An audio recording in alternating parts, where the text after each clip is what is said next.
Hey guys, I'm on my lunch break, so I thought let me do an empties because this thing is overflowing and I want to do some recycling pretty soon. So let me get started with what I have finished over the past couple of weeks. These are my empties for September, but there are still a couple of days until the month ends. Who's counting? Anyway, first thing is this Listerine mouthwash Advanced White. This is a milder taste, so I think it's meant to be for people with sensitive gums. It has zero alcohol. There was a time where I used to be a very big fan of Listerine. Every time I would travel to the US, I'd be buying these massive 1 liter bottles and bringing them back with me. Granted, it wasn't the non-alcohol ones. I didn't like it. I don't know whether it's because it's been several years since I used it, or maybe it's just the alcohol-free one, but I just did not like it. And I really struggled to finish it. So I decided to go back to buying my Waken mouthwash, and I have repurchased that, so it's going to be what I use next for dental care. Let's see if I have something else for dental care in here. Well, apparently not. That was quick. So let's move on to hair care. I have this little shampoo from Kerastase. This is the nutritive line, and I had bought it as part of a set. It's a classic. So the reason I bought the set was probably because I wanted to have the mask, and the mask is something that to be completely honest, I bought for sentimental reason because it was the hair mask that my mom was using for many years as I was growing up, and something happened, and I was thinking about it, and I was thinking about that smell and how my mom always took care of her hair. And the other day I remember parting my hair this way. So whenever I've never actually realized this until recently, but my older sister looks like a carbon copy of my father, and I look exactly like my mom, but I never noticed because, I mean, you know, it's family. And then I remember one friend asked me to show them a picture of my mom, and they said, it's exactly you. And the other day I was doing my hair, and I noticed that my mom had very long hair, and she would part it on the side, like halfway. And I saw that when I have my hair parted, I look the spitting image of my mom. And it's just something that haunted me for a few days. And I think, in a vulnerable moment. And I felt that I really missed her. So I thought, let me buy the thing that really like the smell of my mom washing her hair. So that's why I bought this. It's a good product. Again, I bought it for the sentimental value. I'm not going to repurchase this specifically. I wouldn't necessarily recommend it. Kerastase is a very good line to begin with. It's just that I bought it for that reason. Now, what else do I have in here? That would be another Kerastase product, which is the Curl Manifesto. This is a daily moisturizing, frizz reducing cream. It's a daily conditioner. It's a leave-in, so you don't need to rinse it out. They did a very big media campaign about their curl line because it only launched a few months ago, and it was all over Facebook, Instagram, whatever.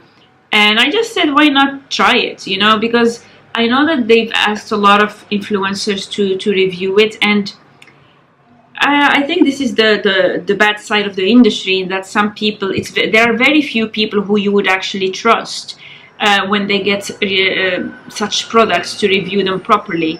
And so I thought, you know what, let me try it and make up my own mind.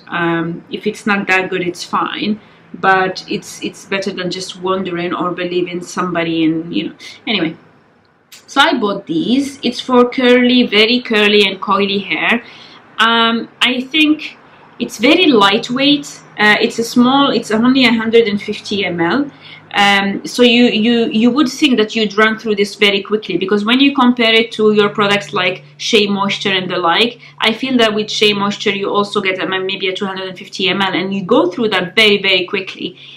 So that was my fear with something that expensive, but I realized that actually I did use it for a longer time than I thought, And so the payoff is actually interesting, because when you put it in, it's a melting kind of cream, and it feels rather watery compared to other milks that you would use for styling your hair. And I feel that it's very lightweight in that it doesn't weigh my hair down, and I could use it every day if I wanted to. I liked it so much that I ended up repurchasing another one, and I've already opened the other one. I'm not using it right now on a day-to-day basis because I do have a few products that I had from past experiments that I would like to finish. So while I have a backup of this and I've already used it a couple times, I'm trying to finish other hair products first. So that was on hair. On face, I have this Sim Bright moisturizer from the Inky List, and it's meant to be a brightening moisturizer. I might have a tiny bit left, or maybe not at all. I did not enjoy this product. For me, when I saw this brand and all the hype around it, I assumed it would be another version of The Ordinary. And you guys can remember, if you remember, 5 years ago, The Ordinary was the thing. Everybody was talking about it. Everybody wanted to buy these. People had collections of it because it was affordable, simple skincare, no fuss, no marketing. So I did actually hold on buying this. I did not buy into the hype for many months. I think I waited a couple years until I bought this. And actually I got it off of Boots. And I wanted to like it, but I didn't. So I used it, but it was one of those products where it's just me being stubborn, wanting to finish it, rather than it being so good that I finished it. So I would not recommend this. I did not enjoy it. Something about it felt like, yes, I did put something on my skin, but I didn't feel like my skin felt any better from it. So while I don't mind a basic moisturizer, I just felt that this was really nothing. So I wouldn't repurchase that. Then I finished the Evian facial spray. This is just water in a can, and the reason I would spray it is because I was using the May Lindstrom product line, and she recommends using these products with damp skin because it makes you work the product in, and that's why I would have something like this. It's nothing special. I used to use Cerazink before that. I tried to buy Cerazink and then I had a problem. This was in my office, so I brought it home. Since then, I replaced it with the Caudalie Vine Water. It's a massive bottle. It's like 400 ml, so it's quite big. And it's going to take me months to finish that. So you won't see it in my empties until the next year, because I literally put a single spray, that's it, just because I need my skin to be damp, not wet. And that's it. So the product I used with that was actually the May Lindstrom Blue Cocoon. So this is the product. It was extremely expensive. There was a lot of hype around this, and I've had it in my wish list for years, many years. But because of the price, and because it's actually in the US and you need to get it shipped to the UK and all that stuff and pay shipping and whatever, it was just too much of a hassle. And I remember buying this as an early birthday gift. And then I also bought other products from her later on as an early promotion gift. So that's the price bracket where for me it's really special occasions.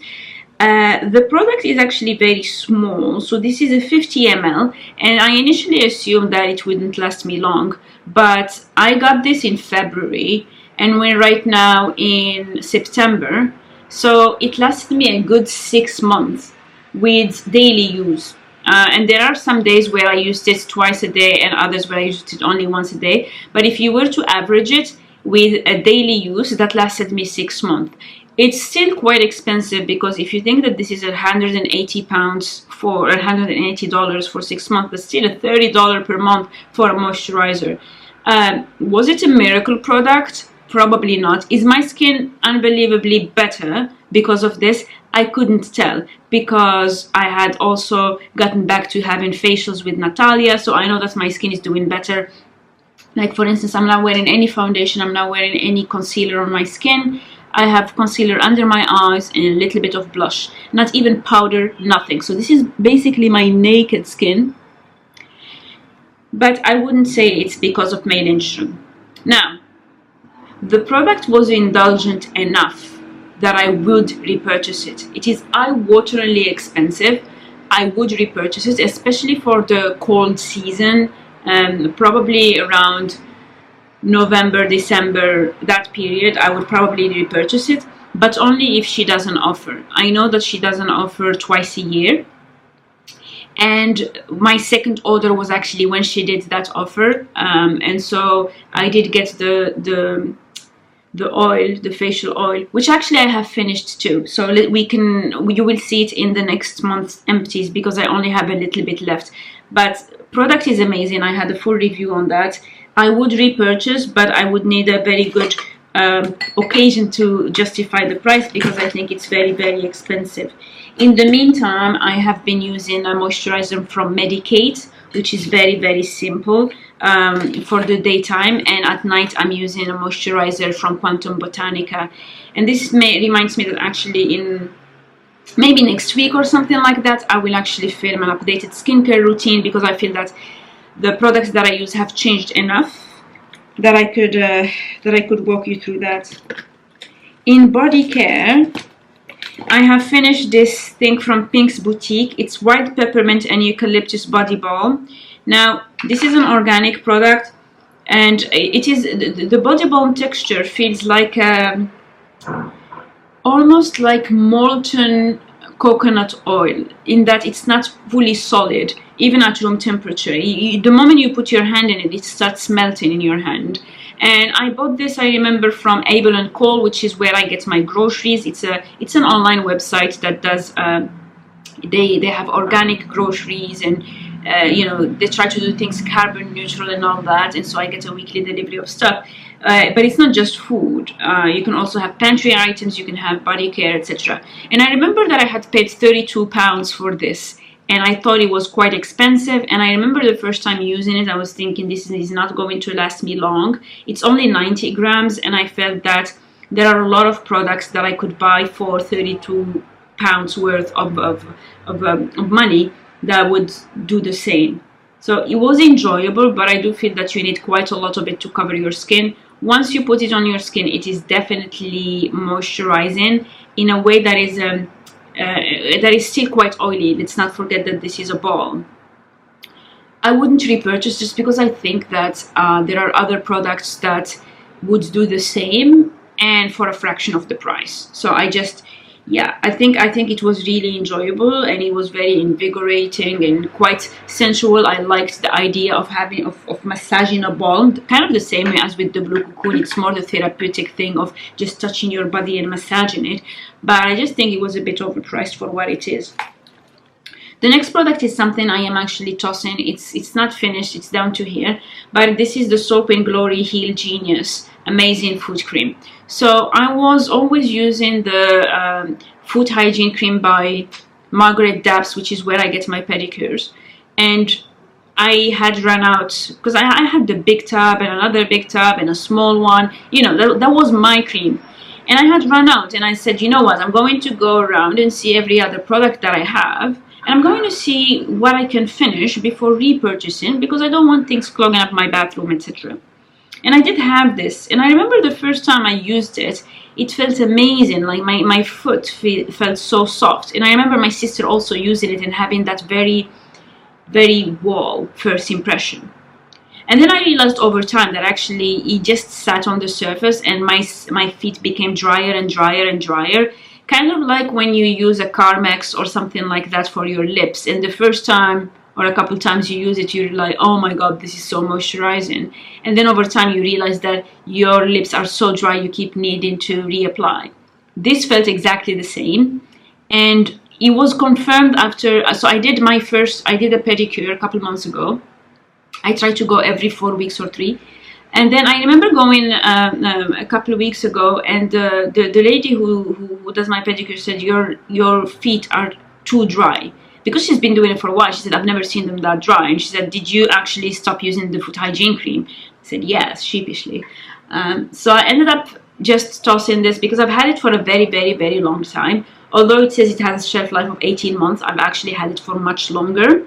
But on top of that, it had that Carmex effect. So I repurchased the foot hygiene cream last week, and I have to start using it again. That's what I've done, and I think for a period of time I need to use it twice a day, but I'm very, very not disciplined about it. I just use it every other day or so.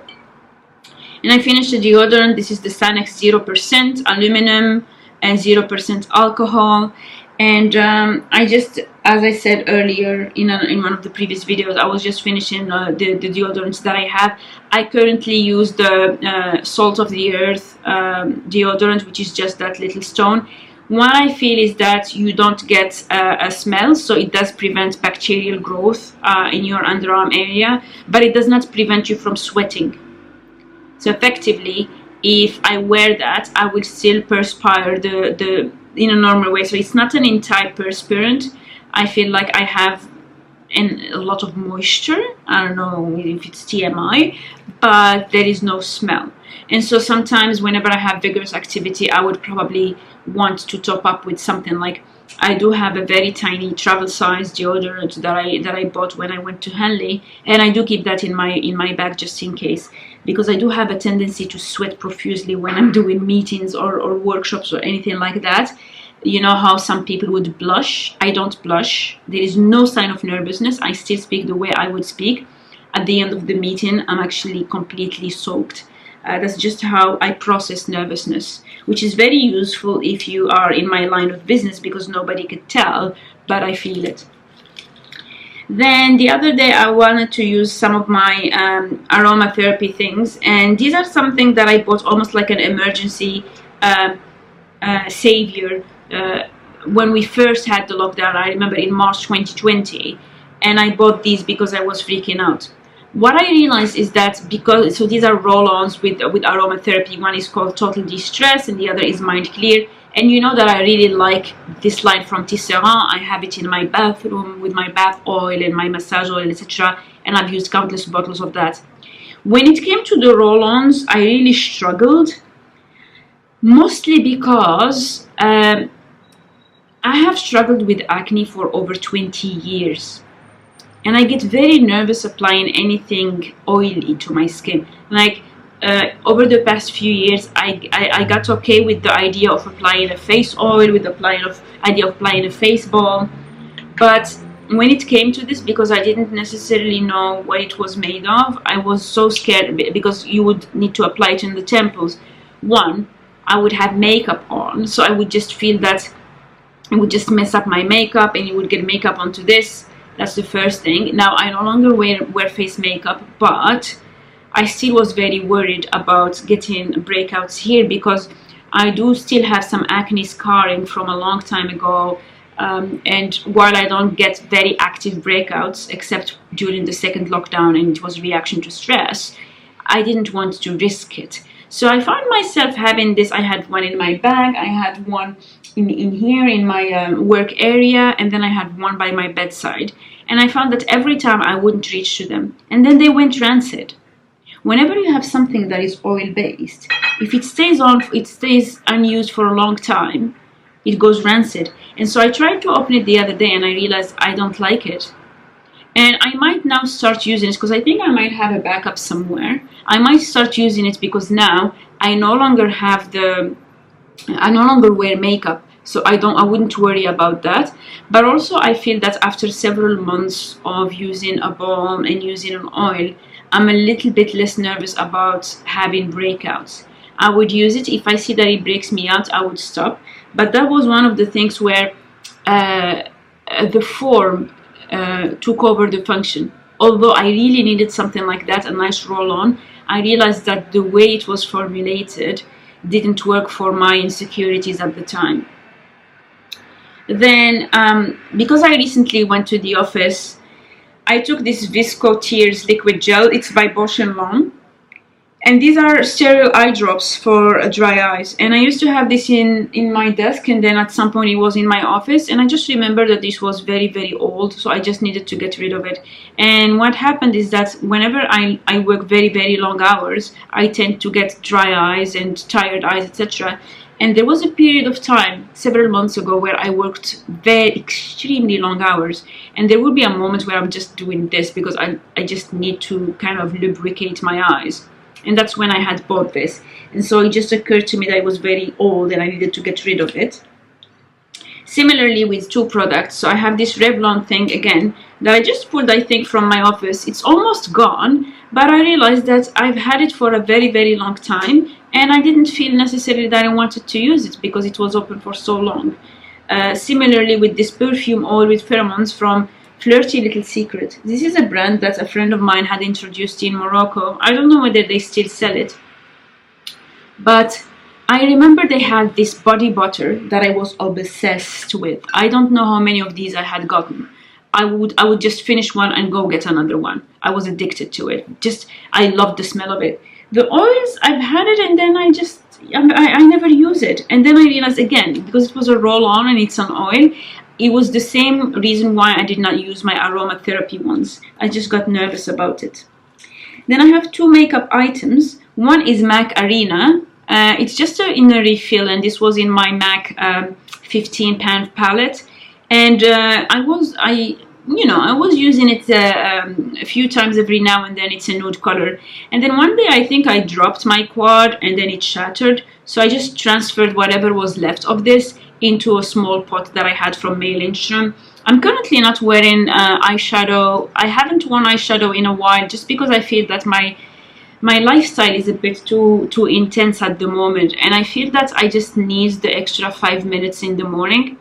I think in a couple of weeks, when this project really settles down, I would be able to start playing with makeup again. But I just noticed that in the past few weeks I didn't feel like it. This is also the reason why I did not film a September makeup video, because I initially thought, I have locked my September style, and then I realized that it's not really that much makeup, and every day is a bit different and it's very minimal.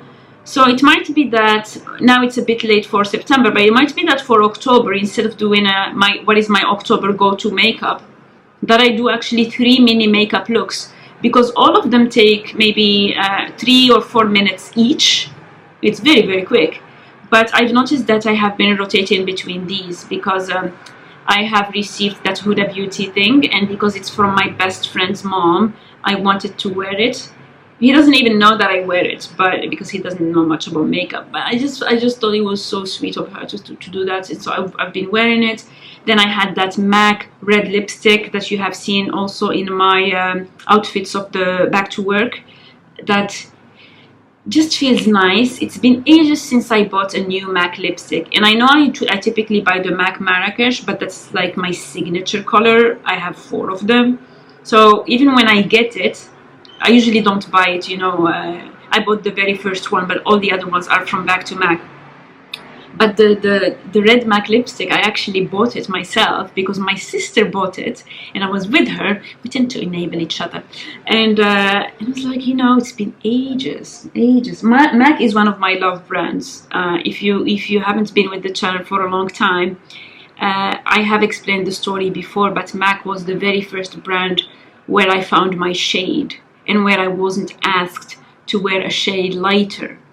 And that stayed with me. I think I discovered the brand in 2010, and it was a very big high self-esteem moment to feel that my shade was fine. Now, of course, the brand is available in Morocco, but before that, I used to wait until I traveled to the US and then stock up on MAC. Yeah, so it will always be a love brand. I know lots of makeup brands pop up here and there, but I'll always have a very, very special spot for MAC, for building up my self-esteem at a moment where I was told I'm not pretty because of how dark I was. Then another product I'm getting rid of is this Anastasia Beverly Hills. This is the number 12 brush. It normally has a spoolie at the end, and then this thing. And I do wear Anastasia products. That's what I use on my brows all the time. But this is a brush that I had, I believe, in 2013. The brand was still quite niche at the time, 2013. So I've had it for a good 8 years. Since then, I have bought already 2 more of these Anastasia brushes. It's been 8 years, right? And then the other day, as I was doing my makeup, and this is again something that you will notice even when I describe my clothes and everything, I do tend to be a lot more attentive to the things that I have. And if I see that I don't reach out to something for a while, I will ask myself the question, And I remember looking at this and saying, I don't need this side because I have it in my other brush. I don't use it in my travel size because I said, you know what, maybe I'll put it in my travel bag. And I realized in my travel bag, I have a 2-in-1 pen. I have a thing from Benefit that has a spoolie in it. So I thought about it quite long and I said, this is something that serves no purpose, that has been in my makeup drawer for a good 8 years, served its purpose, but it's been a few years since I have a replacement brush, so I'm going to get rid of it. And then the last 2 items I have are candles. This first one is called Savage Garden. It's from the private collection by Rituals, and this is a candle that I had in Brussels. So when I lived in Brussels, again for the OG people, when I lived in Brussels, there was a black candle from Rituals. I forgot what it was called, something smoky. And that was my favorite candle from them. And I used to buy it over and over again. And then one day they stopped carrying it. And I remember looking very, very long for it and I couldn't find it. And so I ended up buying this instead. And I was never as impressed with it as the black candle that I had. And so I kept it. These candles are heavy. That's something to keep in mind. These candles are heavy. And this came with me from Brussels to London. And when I came to London, I did buy many other candles. But a few months ago, I think over a year ago, I decided to stop buying any candles. And I think it was part of my no-buy kind of thing. And at the time I looked around and I had something like 12 or 13 candles. And so I just decided to start burning them 1 or 2 at a time, you know, like I alternate, because I just didn't see the need of having a whole thing that was just a row of candles. And so this took many iterations because it is a slightly herbal one. And when I have candles, I like them to be more those wintry, reassuring scents. So either something woody, I like cedarwood, I like cinnamon, I like these kind of things. So I'm not really into herbal or floral kind of things. That's why it took me forever to finish. But I did finish it one day, and now it's done. And this is a candle that actually I finished last night. And this is impressive because it burnt all the way down and it burns clean. This is a brand called Parks London, and it is 100% natural wax. It's made in England. This particular line is the aromatherapy line, and this is cinnamon and clove. I first discovered this brand because my office is in Marylebone, and they have a store in Marylebone. So every now and then, whenever with my colleagues we decide to go to lunch somewhere a bit further than the office, we would walk past it, and something about it is quite nice because it's quite understated. So they're not very big on marketing like a Jo Malone would be, right? But the scent combinations they have are quite amazing. And the scents are like, even smelling it now, I feel very happy about it. Like the scent quality is really good. So that's one. Besides the scent, the way it burns, this one, it's my fault probably that it got black, but it burns evenly. Like you see, every last bit is gone, whereas this one has tunneling in it. It burns very clean, which is a statement to the quality of the products. It's non-toxic. And I think in terms of new product development, they do make quite a big effort in coming up with lots of different scents. And so this is the brand that I buy quite a lot of. And it helps that it also goes on sale quite often. So this is a brand that I don't think I've ever paid full price for. And I just like it. I like how it scents the house. And this is something that, as I had decluttered my house, I felt that I was working a lot on the flow of energy in my house. I like how the space is right now, but I also like having my little rituals. The fact that I spend so long hours at my desk, which happens to be in the same area as my living room, where I eat, where I cook, where I hopefully will do my hobbies, I just felt like I needed a sort of transition because this remote working or hybrid working setup really blurred the boundaries between my personal life and my work life, both physically and mentally. And so for the physical delineation, which also helps with the mental, something I had started doing a few weeks ago is the moment I know that I'm done with work, I would actually obviously close my computer, but I would light a candle, and everything that I do in the house afterwards is on candlelight. Even the lights that I have, whenever I turn on the light, I would put on the yellowish light bulbs, the energy saving ones. It's just that the color is not a daylight color.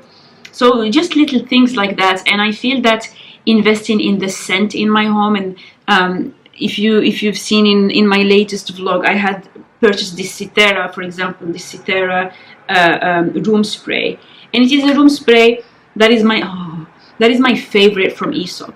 And I had a mini version of it, and for months I kept saying, I'm gonna buy it, I'm gonna buy it, I'm gonna buy it. Then I decided, you know what, why not buy it? So I did, and I think my place is much more enjoyable recently, just because of these little things. But this is everything I have finished in the month of September. And as you see, I mean, these are not things where I'm like actively trying to finish something just so that I have a video to show. It's just that by having an increasingly curated set of products, by also just not buying as much as I used to, I am just going through my products. And I was looking back at my room, etc., because I try to organize usually on Sundays. Today's a Monday. I usually organize on Sundays, and I was thinking, oh, did I actually buy a lot of things? And then I realized that no, the reason why I keep finishing things is that the rate at which I buy stuff is much lower. And I think there will be a time where I will be buying even more, but that would be once I have gotten to finishing a lot of things. But I still, up to now, find certain things that I have to assess and think, do I want this? Is it worth it's not even there is an element of real estate, right? Is it worth the space that it is taking here in my place? But it's also a mental real estate. Like you guys know that my favorite place in the house is actually my beauty cabinet, and every time I open it, I love it because I have bought these products and I love them. And at the end of the day, I'm a beauty and skincare lover. But the way I have been operating it in the past weeks and looking at it is more enjoyable than when it was, just full and everything was overflowing. I don't know how to explain this, but there is a reason I always show you in my videos my little beauty cabinet, because maybe or maybe not, but because it gives me so much joy, I'm thinking maybe a few of you would also have that same feeling when you look at it. But yeah, a little bit more depth to that Empties. It's a bit longer, it's 30 minutes, but it's because I wanted to explain where I'm at. And I really like the September period because growing up, it was always the back to school. And in my head, mentally, this is actually where I do my New Year reset and everything. This is where I reassess my wardrobe, I reassess everything, because I feel that the seasonal change is also quite stark when you move from summer to actually autumn, from people being on vacation to actually being full back in work. For me, it's more of a change than, from December to January and it's a new year, right? So yeah, this is it. I'm going to recycle a lot of these products, and I'm going to make myself tea, and then I will go back to work because this is the end of my lunch break. So see you very soon on my channel. Take care.